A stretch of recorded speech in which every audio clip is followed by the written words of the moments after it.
And finally, we have this week's edition of This Week in Adventist History. The first issue of Signs of the Times was published, and a local baseball team in Battle Creek caused a stir. Ashley Chisholm has more. Welcome to This Week in Adventist History. The first issue of the Signs of the Times was published on June 4th, 1874 at Oakland, California, which you can find in our online archives. A year subscription cost $2, roughly the equivalent of $45 today. And the editor, James White, stated that this new paper was intended to neither supplant nor be separate from the work accomplished by the review. Instead, it was felt that the work along the Pacific coast of the United States demanded a paper west of the American plains. The Signs of the Times is still published today, 143 years later.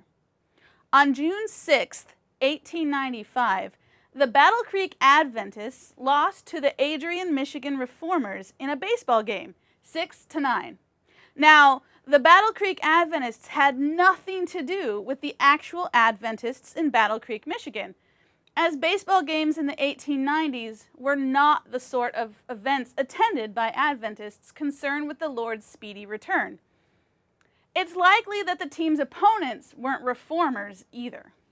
In the 1890s, the atmosphere around baseball games were full of men drinking alcohol and smoking cigars, and violence often occurred during or after an event. The choice of the team's name was probably done due to or in mockery of the large population of Adventists in Battle Creek, and it was not under the control of people associated with the denomination. We know this because someone wrote an anonymous letter to the Review, criticizing the Adventists for having a baseball club while supposedly looking forward to the second coming. Their proof was a different baseball game, lost by the Adventists to the Lansing Senators. In response, the editors of the Review wrote, quote, "This club are no more Adventist than the Lansing boys are Senators." And they assured the anonymous letter writer that the Review was no supporter of Battle Creek's baseball team. And instead, they were focused on spreading the good news about Jesus, as it had been since its beginnings in the 1850s. Finally, on June 10, 1852, an article written by Ellen G. White made its first appearance in the pages of the Review. Titled, "To the Brethren and Sisters," White writes of the joy that Christians should have in light of the soon coming of Jesus.